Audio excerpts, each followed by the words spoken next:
Quando na antiguidade se usava aquelas cartas, e eu queria enviar uma carta a uma pessoa, e aí era por mão de pessoas que levavam, porque carteiro, né? A palavra carteiro vem do corredor, o cara que corre. Correio vem da palavra do corredor. Então isso era entregue na mão de uma pessoa responsável, queria enviar essa carta, entregar essa carta na mão de alguém. Então se selava aquela carta.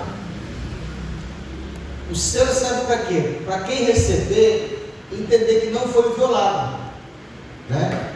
Você já comprou um perfume? Ele vem lacrado. O selo é o lacre, certo? Mostra que ele só pode tirar o lacre a quem é devido. Então o selo, ele serve para quê? Para te guardar até o tempo de quem é dono retirar o selo, certo? A salvação, ela é um ato exclusivo de Deus, e ela acontece de forma, seria parcelado, né? Mas é em partes. Então Deus ele pegou a salvação, que ela acontece em partes. Primeiro ela vai operar no Espírito. E é muito importante que você entenda que esse Espírito, que é o seu Espírito, ele também é um corpo, pela qual a gente se comunica com Deus. Então nós temos dois corpos, um corpo espiritual e um corpo físico, terreno. Entende? Você tem que entender isso. O seu espírito, ele é um corpo espiritual, idêntico a esse corpo que você habita. Entende? E esse espírito, quando você aceitou Jesus, ele estava sem vida. E aí aconteceu o quê? O novo nascimento. Esse novo nascimento, ele acontece aonde? No Espírito. A alma, ela não nasce de novo. E o corpo, ele é regenerado. A alma, ela tem que ser transformada e o corpo, ele tem que ser regenerado. Certo? O Espírito, que é o corpo, ele está vazio. Nele não tem personalidade, não tem traços de caráter. E é por isso que Deus pode habitar no espírito do homem. Aonde Deus habita em nós? Você tem que entender isso. Deus, ele não habita nem na sua alma nem no seu corpo. Ele habita onde? No seu espírito. E esse espírito tão vazio, ele pode ser ocupado pela alma de Deus, porque o Espírito Santo, ele tem alma. Então ele vem morar dentro do seu espírito. E aí acontece o quê? O novo nascimento. E agora esse espírito ele tem personalidade divina, ele tem os traços divinos, ele é Deus. Deus está dentro do seu espírito, morando dentro de você. Então, o que seria esse selado com o Espírito? É isso. Agora, uma coisa você tem que entender.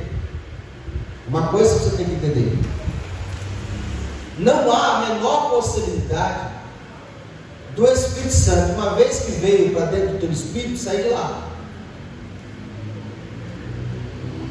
Diga comigo, não há possibilidade do Espírito Santo, que habita em meu espírito, sair de lá. O que foi? Mas há a possibilidade possibilidade de um demônio habitar no corpo e o Espírito Santo está na pessoa. Não entra nessa parte, senão você confunde isso não. Tá bom. Deixa os irmãos gravar primeiro, porque eu quero que eles entendam isso. Quem já brincou com Durepox? Quando você abre o Durepox, nele vem duas massinhas, uma branca e uma cinza. Aí você pega um pedacinho da branca, um pedacinho da cinza, e você começa a unir as duas. Aí você faz uma massa para aplicar no lugar que você quer. Existe como, depois que você juntou as duas, separar? Ah, não quero mais não, separa aí, pega a branca para lá, tem como? O nome disso chama-se amálgama. Fala com a boca, amálgama. É exatamente isso que o Espírito Santo faz no seu espírito. Então não existe a possibilidade de uma vez novo nascido, o Espírito Santo sair de lá, porque ele juntou e fez o quê? Amalgamou, colou. Não tem como. Agora eu vou pegar vocês. Agora eu vou poder pegar vocês. E por que a Bíblia diz que só a morte separa um casal? Biblicamente, só existe uma possibilidade de um cônjuge separar do outro, através da morte. Porque quando há união de corpos, há também uma união de espírito. Então o que acontece quando a pessoa se fica separando? Que na relação sexual há também transfusão de espírito. A alma, ela fica passando, o espírito do homem passa para dentro da mulher do homem na relação sexual.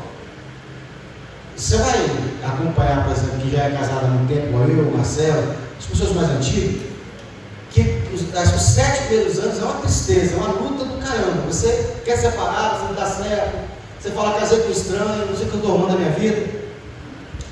Com o tempo, a esposa passa a se parecer com o marido parecer com a esposa, e aí o quê? Há uma paz no casamento. Os dois conseguem falar a mesma linguagem. Porque tendo relações, eles vão trocando o quê? Os espíritos, e ali vão se juntando. É tão forte isso, que Paulo vai dizer assim, ó: se tem dentre vós crente casado com ímpio, e esse ímpio consente em coabitar com o crente, não separe. De igual modo, se tem marido crente, ele vai dizer marido crente ou esposa crente, se os dois concordam em habitar, não separe. Porque ele vai dizer assim, ó: a mulher crente santifica o marido ímpio, e o marido crente santifica a esposa ímpia. Por quê? Porque como a mulher crente tem o Espírito de Deus, quando ela tem relação com o marido dela que é ímpio, ela vai santificando ele. O Espírito Santo vai entrando, transmitindo para dentro do Espírito dele. A grosso modo, a mulher que é crente aí, que tem o marido ímpio, ele vai se converter. Impossível não se converter, porque existe uma troca de Espírito. Está entendendo? Paulo vai dizer assim: se não fosse assim, os vossos filhos não seriam santos, e os seus filhos são santos. Ou seja, a união de um crente com o ímpio, aquela casa vai ser salva, não vai ter jeito. Também é verdadeiro que se o cara fica transando com uma prostituta, o demônio que está na prostituta pula para ele.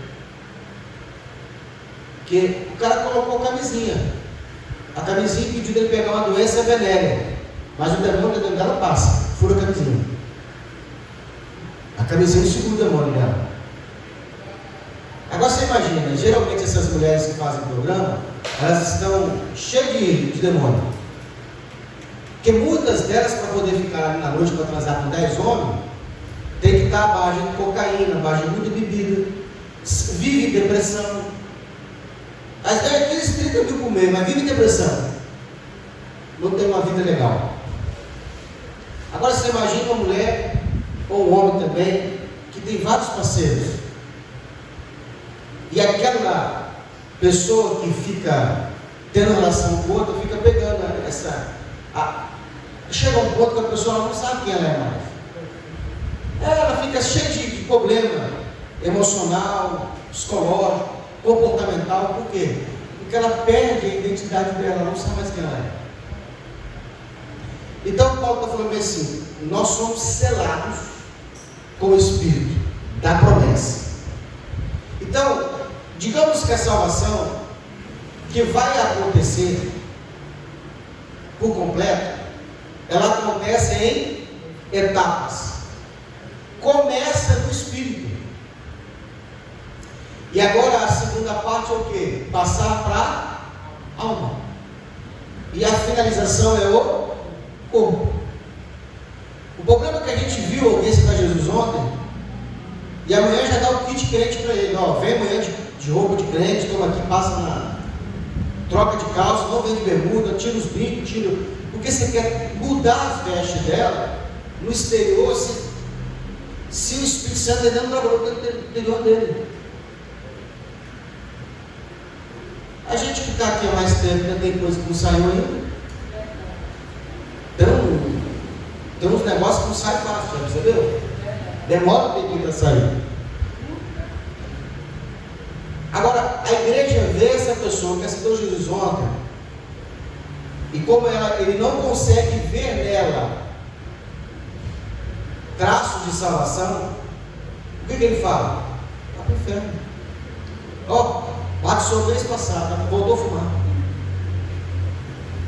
Não está salvo não. Aí eu te pergunto: salvação tem cara? Tem como você olhar para a pessoa e falar: está salvo, não está? Engraçado que as pessoas que a gente menos entende que está salva são as que mais a graça atingiu.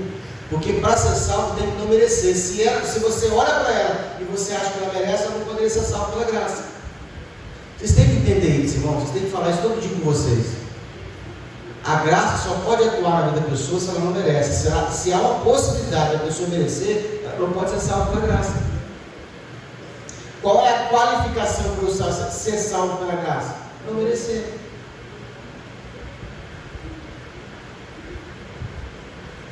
Então, vou desenhar aqui no bar para ficar didático.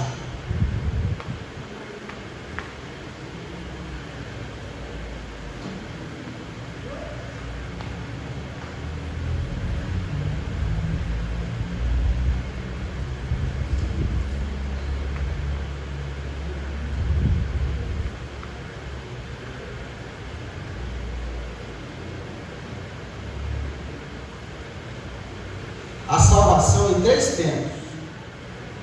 Ela sempre vai começar onde? No Espírito. A segunda parte é a alma. E por fim, o corpo. Então Deus, ele tem uma só salvação.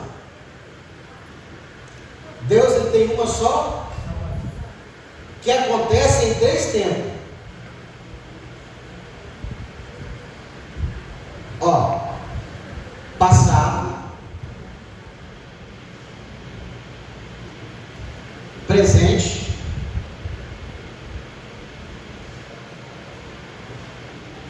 e futuro. Eu posso dizer que eu já fui salvo? Posso, lá atrás, quando eu aceitei Jesus.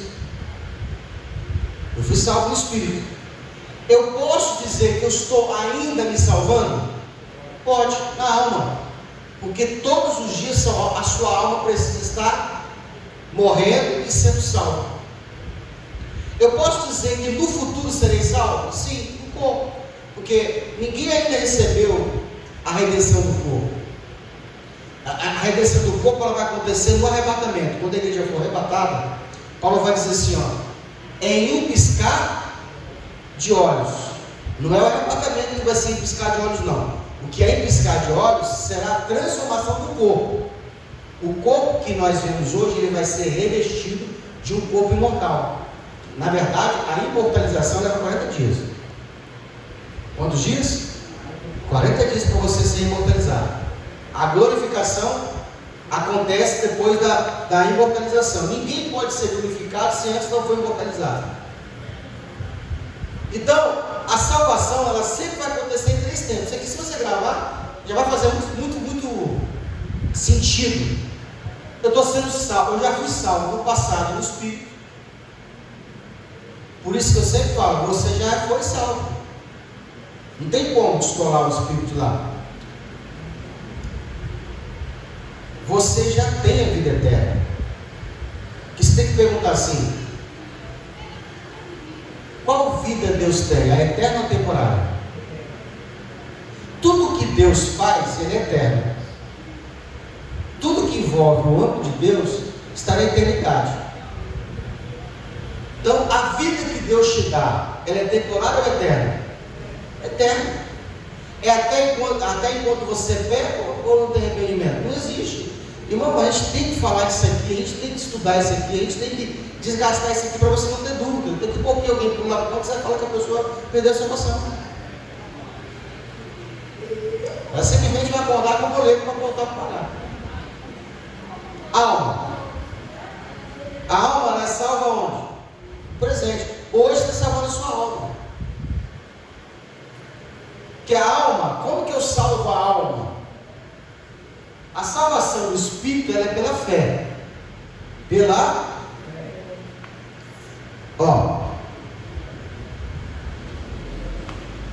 Eu vou facilitar para você,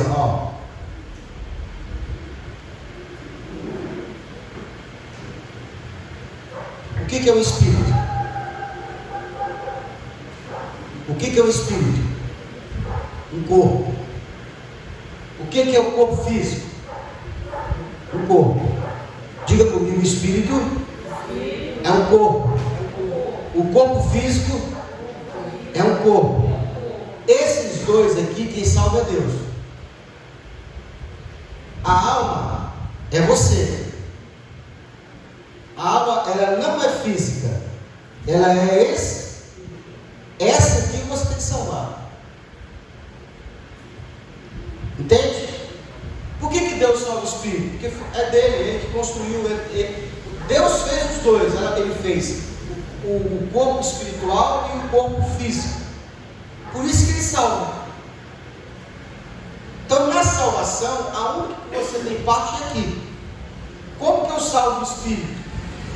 De graça, pela graça, através da fé. O corpo também vai ser Deus que vai salvá-lo, porque Ele vai transformá-lo, vai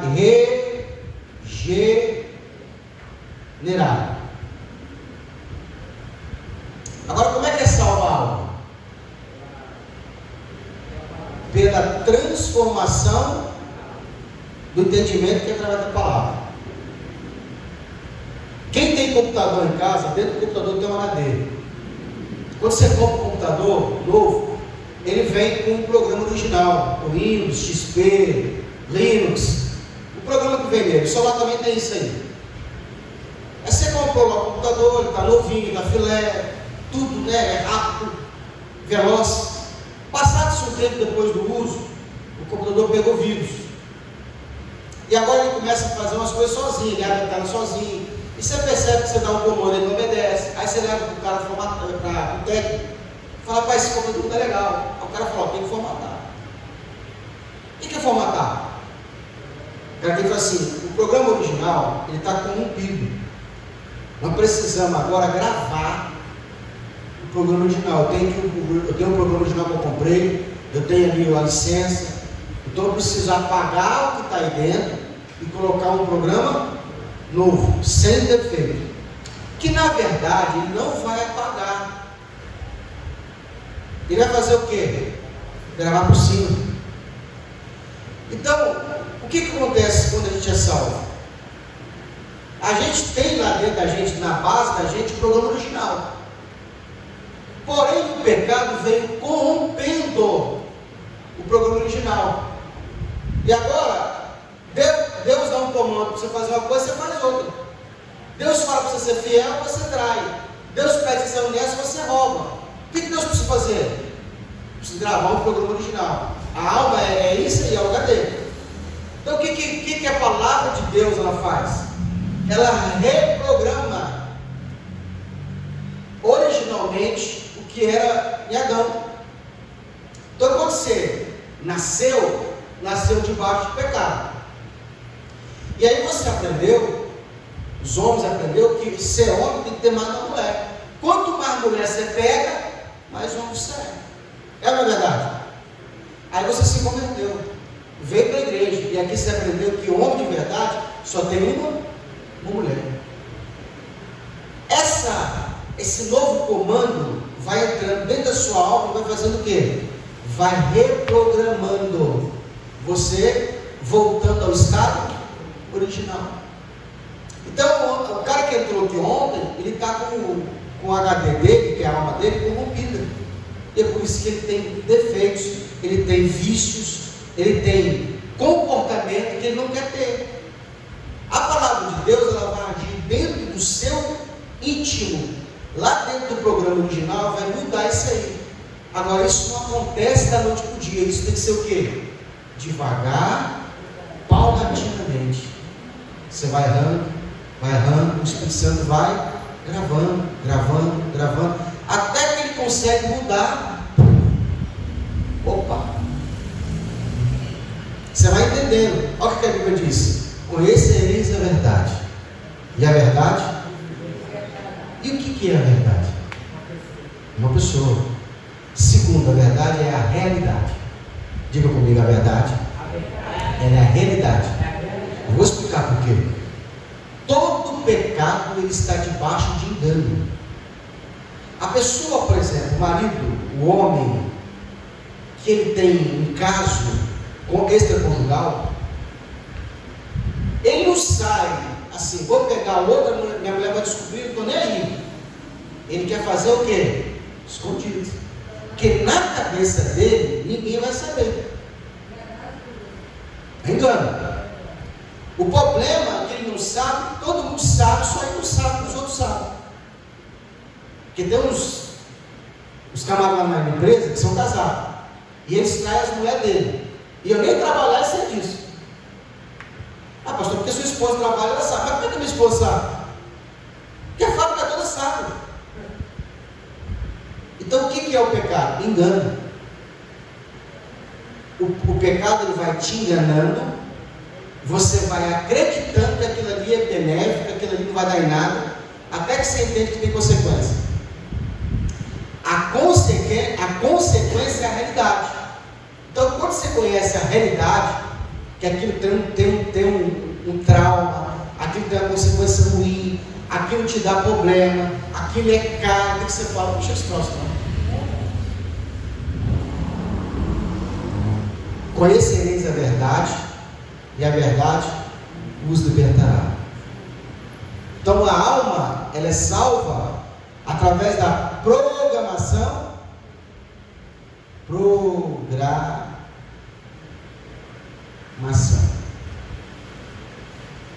Aliás, tem muita coisa mais que precisa ser reprogramada, porque foi programado errado.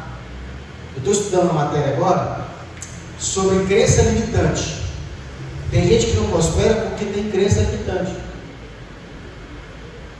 Tem um assunto novo que eu estou assim, estudando exaustivamente, porque eu quero ter domínio daquilo da Bíblia. Existe pessoa, por exemplo, que ela não prospera porque ela não tem permissão para prosperar. Eu nunca tinha ouvido isso, sobre essa tal da permissão. E se ela fizer qualquer coisa para prosperar sem permissão, ela volta para o que estava antes. Se ela comprar um carro, por exemplo, sem a permissão, isso é emocional. Ela vai ou bater nesse carro, então ela não vai conseguir pagar ele. E é tudo o quê? Crença que te programou. Já viu quando você estava em casa, que a mãe falava bem assim: come esse negócio aí, menino. Ah, mas eu não gosto de ovo. Come esse ovo, a gente é pobre, mas é honesto. Já viu essa fala? E desde quando o rico é desonesto? Ao ouvir essa fala dentro de casa, num lugar seguro, repetidas vezes, a mãe está te programando para ficar pobre. você nunca vai querer ser rico. Porque você entende que ser rico, você tem que ser desonesto. Você entende como é que acontece a programação? Então você não tem permissão para prosperar. Você precisa fazer o quê? Mudar isso. Irmão, é tanta coisa. Mãe, às vezes a mãe, ela pode programar o filho para o mal, sem saber que está programando ele. Minha esposa, por exemplo, ela não teve pai. Então só presença feminina. Para ela ser submissa foi difícil. Porque sempre a presença masculina era o quê? Algo ruim. Como é que você fala para uma mulher que o marido vai bancar se ela nunca teve pai para bancar? Sempre quem viu, ela vê a mãe trabalhando. A mãe dando de casa. E a presença do pai, ela influencia nos dois sexos. A menina, por exemplo, que ela vê um paizão, um pai presente, um pai que é provedor, um pai que trata a mãe bem dentro de casa, não falta nada. Quando ela vai casar, o que ela quer? Ter um marido igual ao pai dela. E o menino que viu o pai fazendo isso, faz o quê? Ele quer ser igual ao pai dele. Então a presença masculina, ela afeta tanto a menina quanto o menino. A mãe não. E o nosso problema hoje está na presença masculina. O grande problema da humanidade está na presença masculina. Está faltando homem. Não é isso? Entenderam aqui, irmãos? Salvação em 3 tempos: passado, presente e futuro. A alma, ela precisa ser programada. Tem coisa na vida da gente que você está passando, às vezes, por uma dificuldade, por uma luta, e você pergunta para Deus: por que está passando por aquilo? Deus está reprogramando a sua alma. Tem coisa dentro de você que precisa mudar. Ele tem várias formas de mudar. Ele pode mudar pela palavra, ou ele pode mudar pela perseguição, pela luta. Essas lutas que nós passamos são reprogramações que Deus nos permite para uma próxima fase. Então o Espírito Santo, você entender, ele fica onde? Ele fica aqui, ó. Está colado. Está amalgamado. Não tem como sair. Não há possibilidade do Espírito Santo sair do teu espírito. Ele não teria entrado se fosse o problema. Vamos lá. Versículo.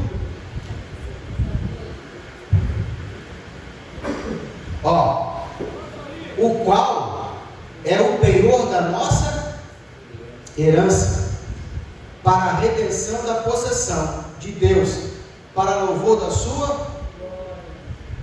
Irmão, qual que é mais importante para Deus? O Espírito Santo, que é a terceira pessoa da Trindade, que também é Deus, ou a salvação?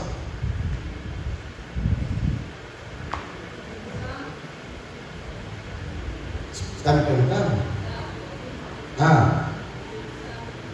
De novo, vou fazer a pergunta: qual que tem mais valor? Qual que é mais importante? A salvação, não te mandar para o inferno, ou o Espírito Santo? Giovana falou o Espírito Santo. E aí, lá de cá? Concorda ou discorda? Tem certeza? A salvação é mais importante para Deus? Tem mais valor?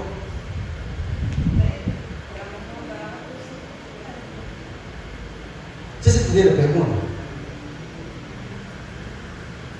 Qual que tem mais valor? A pessoa do Espírito Santo para Deus ou te salvar? A pergunta? Eu quero saber se vocês entenderam a pergunta. O que é mais importante? Para Deus, mais importante é o Espírito Santo. Você respondeu. O resto concorda? Tem alguém que discorda? Não, pastor, eu acho que é a salvação. Porque se Deus perder a salvação nossa, nós estamos lascados. Ele vai ser menos Deus por isso. É lógico o Espírito Santo.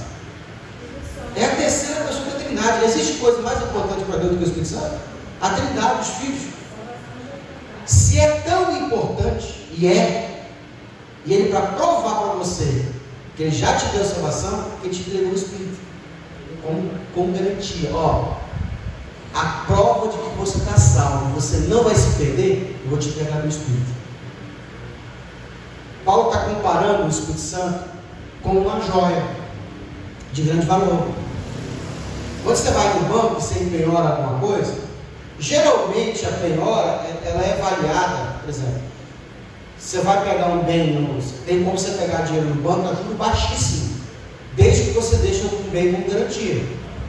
Você tem uma casa de 300 mil, sua casa ela vale 300 mil, o banco te oferece 100, 150 mil. Ó, eu te ofereço 150 mil de linha de crédito, um juro baixíssimo. Qual que para você é mais importante? A casa de 300 mil ou 150 mil? A casa. Agora, a garantia que você vai pagar, o empréstimo, é a sua casa. Se você não pagar, você perde o Espírito. Se houvesse uma possibilidade de Deus não te salvar, Ele perderia o Espírito que te entregou o meu Espírito. Tipo assim, imagina se chegasse lá no dia do juízo, você está com o Espírito de Deus, que Ele não sabe. O Senhor falou assim, ó, eu estava aqui olhando aqui nos relatórios, você não no nosso pecado aí, eu não vou te salvar. Ah, tá bom, então eu vou ficar com o Espírito, estou embora, com o inferno, com o Espírito. Estou te dando aqui uma alegoria para você entender. Você já te entregou o Espírito Santo como penhora, se Ele não te salvar, você fica com o Espírito como garantia. Não, tá bom. Vai pagar não? Tá bom, estou embora com o Espírito do inferno. Aí Deus mandou o Espírito dele para o inferno. Estou aqui dando jogo nessa jogada para você entender que o negócio está muito mais profundo do que a igreja está ensinando. Está tudo aqui, irmão. A Bíblia diz que o Senhor te deu o Espírito como penhor. O que é o penhor? Uma garantia. Ou você não tem o Espírito Santo?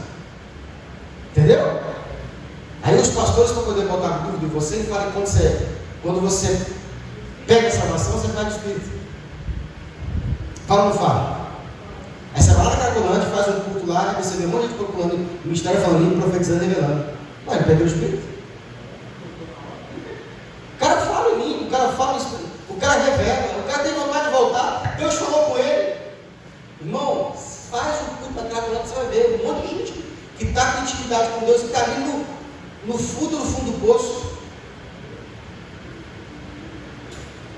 Não há possibilidade de Deus te perder. Então Paulo está dizendo assim, ó, versículo 14, o qual é o penhor da nossa herança para a redenção da possessão de Deus, para remir a posse de Deus. Deus entrou de verdade nesse negócio, Ele investiu pesado na salvação do homem. Se houvesse uma possibilidade de Ele não te salvar, Ele ia perder o Espírito dele. Ele colocou o Espírito como penhora. Deus não precisa disso, mas Ele fez para te provar que você está salvo. Para não ter dúvida. É que eu expliquei, a salvação ela acontece em fases. Ela não é instantânea. Ele levantou a mão hoje, está salvo, subiu não. É o caminho. Entendeu? Começa no Espírito. Ela vai amadurecer, porque tudo que começa pequeno. Então é beber na fé. A pessoa vai ter uma experiência pequena, depois ela vai crescer na fé. Não é isso? E à medida que ela vai crescendo, ela vai evoluindo para dentro da alma. Aí a pessoa vai tateando. Não é igual criança, né? Novo nascimento, novo. Então até 3 anos, alguém aceitou Jesus ontem, até 3 anos ele está novo convertido. Né? Não tem que cobrar muito, tem que ensinar a orar, ensinar a jejuar, ensinar a vir para o culto. É isso aí. Não fica falando com a pessoa coisas graves.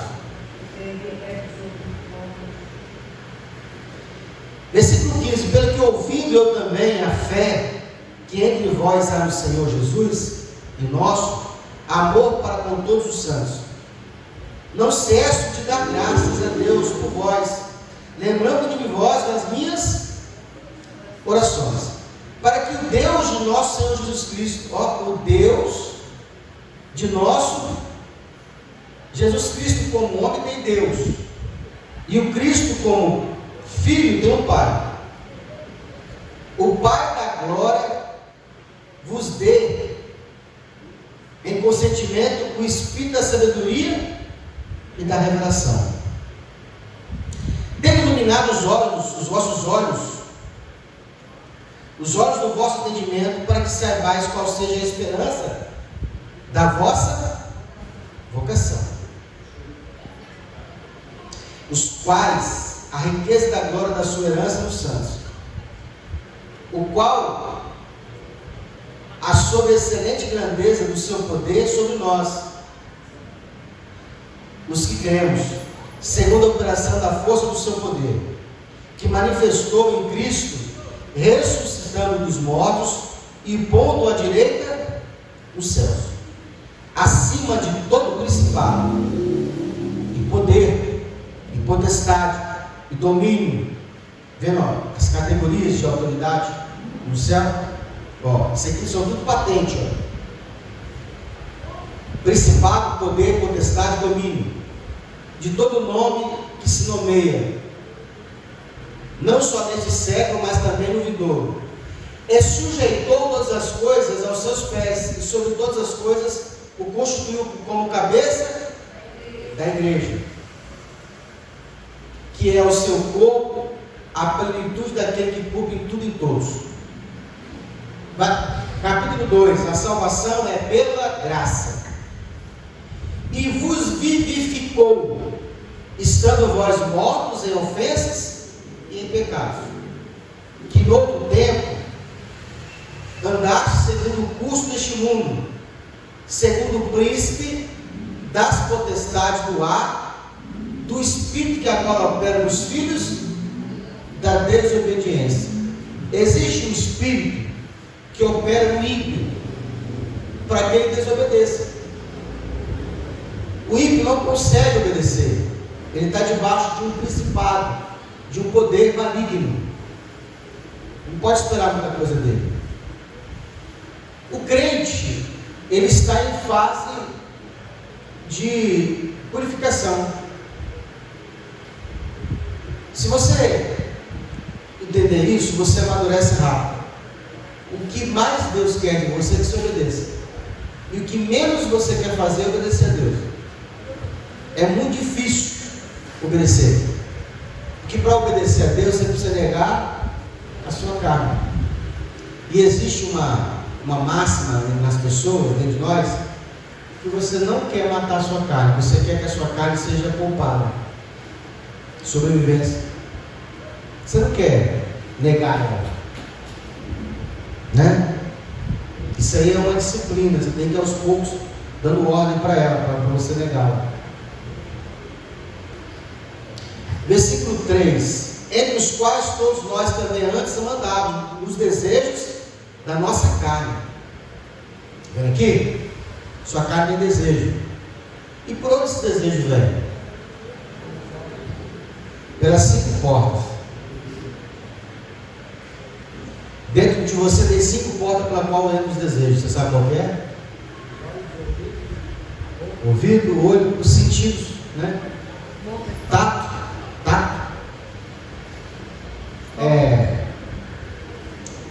Toma cuidado com quem te toca, né? Tem pessoas que não podem ser tocadas. Eu lembro da minha irmã que ela estava, não lembro se estava separada do marido ou estava sem marido, e tinha uns irmãos que tinham o hábito de tocar. Naturalmente toca, pega no braço, e vira e mexe, ela pedia para não tocar nela. Aí um dia eu pensei, o que eu vou? Esse irmão te machucou? Eu falei, não, eu era auxiliar.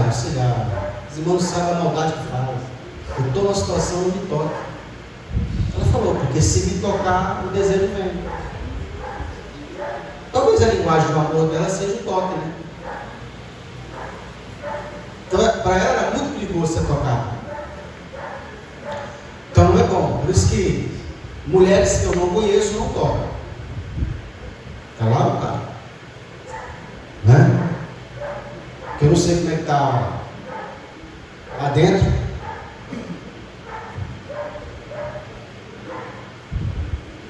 Entre os quais também andavam desejos da carne, fazendo a vontade da carne nos pensamentos. E éramos, por natureza, filhos da ira. Que ira, pastor? Aqui vai pegar o fim do mundo, onde Deus vai lançar todos no inferno. como nos outros tempos, como outros também. Versículo 4: mas Deus, que é riquíssimo em misericórdia, pelo seu muito amor que nos amou, estando nós ainda mortos em nos vivificou juntamente com Cristo. Pela graça sois salvos. E nos ressuscitou juntamente com Ele, e nos fez assentar nos lugares celestiais em Cristo Jesus. A igreja está assentada nos lugares celestiais. Você entende isso? Você entende que o seu relacionamento com Deus sempre é nas regiões celestiais? Nunca é aqui, irmão. Nosso contato com Deus é nas regiões celestiais. Para de pedir as coisas aqui, pede lá. Só baixa o valor. Entra na sua alma, fecha os olhos, entra na mente e vai lá no mundo espiritual e fala assim: isso aqui, bota para entregar lá em casa. 9 meses, vai chegar. Entendeu? É assim. Sempre imagem. Para mostrar nos séculos vindouros as abundantes riquezas da sua graça, pela sua benignidade para conosco em Cristo Jesus. Porque pela graça, por meio do comportamento, do esforço, por meio da... Isso não vem de vós. Diga comigo: isso não depende de mim. Está escrito isso na sua Bíblia? Isso não vem? Estou traduzindo para você. Não depende de você. Está escrito isso na sua Bíblia? Depois você vai falar assim: o pastor falou. Só ele falou, nunca mostrou na Bíblia. Está aí 2000 anos. E por que ele chega falando que você tem que se esforçar? Está aqui, ó. E isso não vem. Isso não depende de você.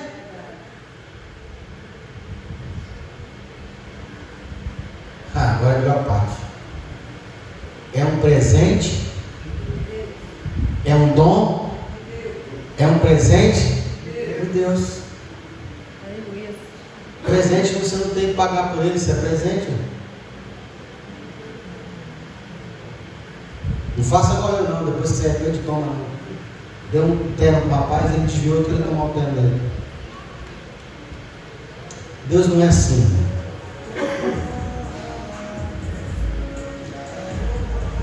Versículo 9. Não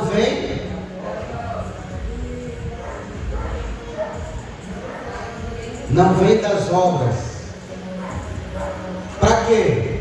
Para que ninguém se glorie. Agora pergunta: o que é obra? Vir para o culto é obra? Dizimar é obra? Batizar é obra? Está vendo?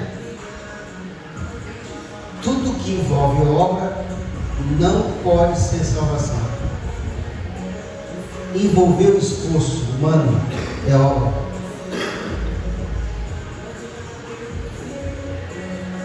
Não pode suar a camisa, não pode ter dor, porque se é pela graça, qualquer coisa que venha disso anula.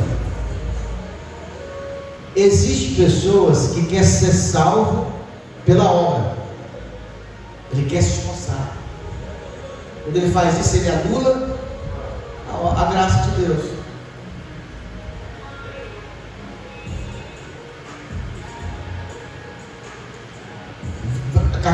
Versículo 10. Porque somos feitura sua, criados em Cristo Jesus. Agora, depois que te salvou, depois que você foi salvo, ele vai te fazer de novo, vai fazer uma nova criatura, para você poder fazer a obra. Primeiro tem que salvar. Ah, pastor, mas tem gente que tem uns que falam bem assim: é salvo pela graça, mas se não tiver obra, não foi salvo. Tem isso. Nós temos que separar salvação de reino. No reino, sim. No reino tem que ter obra. Ó, o espírito, ele é salvo pela fé. O corpo, ele é salvo de graça. A alma é salvo pela obra. O espírito é salvo pela fé. A alma é salva pela obra. O espírito não se perde. A salvação da alma se perde. Mas pastor, você não falou que não perde? Perde. Só que eu vou te explicar. A salvação da alma é galardão. Tudo que você faz na alma, se você errar, você pode hoje, durante 15, 20 anos, ser fiel. E você está juntando galardão para você. Amanhã você resolve botar o quê? Tudo a perder. Você resolve pecar. E você pode perder tudo que você conquistou durante 20 anos. Ezequiel capítulo 33 fala bem assim, ó. Se o pecador não se arrepender, ele vai morrer. Mas se ele se arrepender, eu o salvarei. Se o justo confiar na sua justiça, que cometeu, que praticou pecar, diz o Senhor, não virão memória a sua justiça. No pecado que pecou, morrerá. Ou seja, no dia que o justo, confiando na sua justiça, pecar, ele colocou em risco todos os 30 anos, 20 anos que ele juntou. Zero. Vai entrar no reino de Deus de mão vazia. Ele vai falar assim: Senhor, mas eu trabalhei 30 anos. Sim. Mas você lembra que você pecou? Justa causa. Agora você não pode falar que essa pessoa vai para o inferno. Ela vai estar diante de Cristo e ele não vai ser galardoado. Tudo que ele fez, perdeu. Porque a salvação e não ir para o inferno tem nada a ver com o galardão. Você está entendendo? Porque, Deus te salva e você não participa. Agora, uma vez que você está salvo, você vai fazer a obra. E essa obra que você faz, ele te presenteia, ele te paga. Por isso que se você fizer coisa errada, ele pode tirar. Entende? É claro que não é assim. Você pecou, já perdeu, não é assim. É que existem pecados e pecados. Entendeu? Se você comete um pecado, e Deus vai dando paciência com você para se libertar. Agora, uma vez que você foi limpo, você não pode mais pecar. Será que você está me entendendo? Existe um tempo de purificação. Enquanto você está sendo purificado, Deus ele não trata você dessa forma. Existe um momento que ele te limpa. Acabou, está limpo. Agora ele vai te usar. Agora você não pode mais pecar. Porque tem consequência.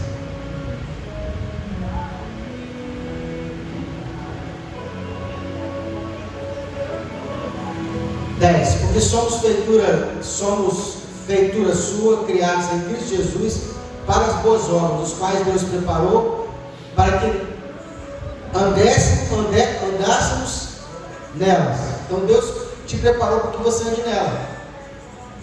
Portanto, lembrai-vos de que vos do outro tempo eram gentil na carne, chamados de circuncisão, pelos que na carne se chamam circuncisão, feitas pelas mãos dos homens, que naquele tempo estavam sem Cristo, separados da comunidade de Israel, estranhos aos conselhos da promessa, não tendo esperança, sem Deus no mundo. Mas agora, em Cristo Jesus, vós antes estavas longe, agora em Cristo Jesus, vós que antes estava longe, já pelo sangue de Cristo chegaste perto, porque porque Ele é a nossa paz, porque Ele é a nossa, a qual de ambos os povos fez um, derribando a parede de separação que estava no meio. Ou seja, Deus, Ele tinha uma inimizade, né? E Deus tirou essa inimizade. Na mente de Deus só existe 3 pessoas, só 3 povos. O mundo todo, na mente de Deus, está em 3: ímpio, Israel e a igreja. Uma dessas 3 você está dentro. Ou você nasceu judeu e Israel, aí você, Deus te trata como Israel. Ou você é ímpio e Deus te trata como ímpio. Ou você acessou o sangue sendo gentil ou sendo israelita. Que a igreja, ela é a mistura dos dois, gentil e Israel. Ou você é judeu ou você é gentil. A igreja, ela é a junção dos dois, porque tem gente que é judeu e se converteu, está na igreja, caso de Paulo. Tem gente que nasceu como judeu e tem gente que não tem acesso nenhum, ele é gentil, ele é ímpio. Entende?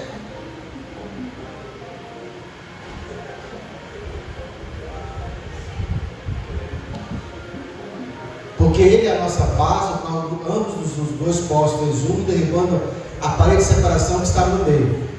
Na sua carne desfez a inimizade, isto é, a lei dos mandamentos, que consistia nas ordenanças, para criar em si mesmo dos 2 um novo homem, fazendo a paz, e pela cruz reconciliar ambos com Deus em um corpo, matando com ele as inimizades.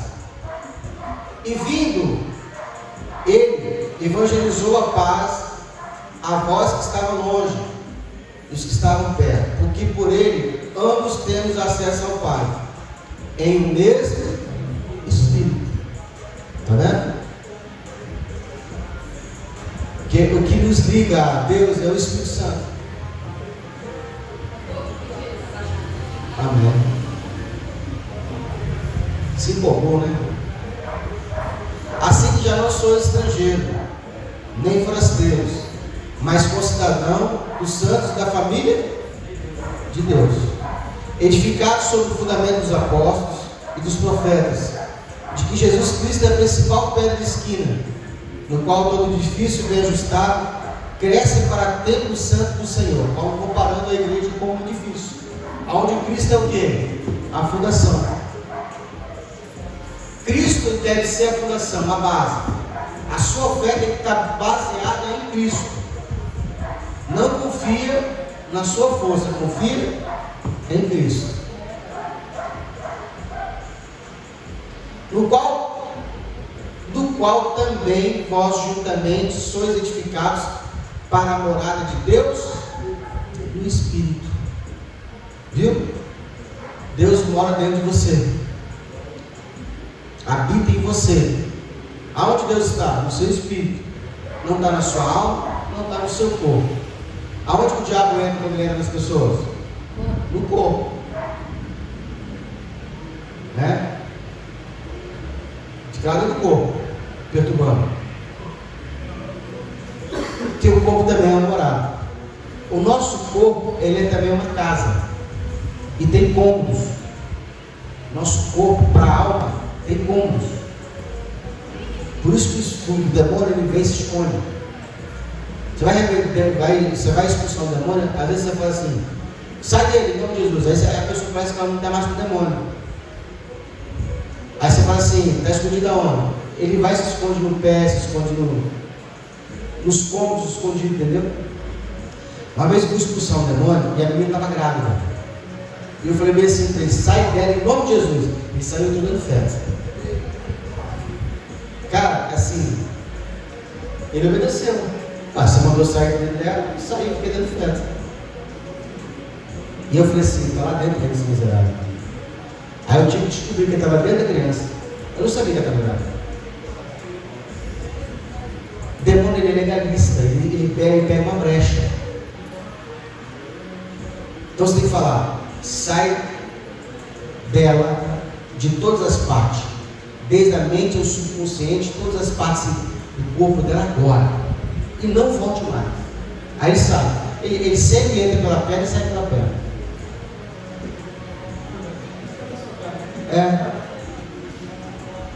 Ele se rasteja, igual cobra. Vamos parar por aqui?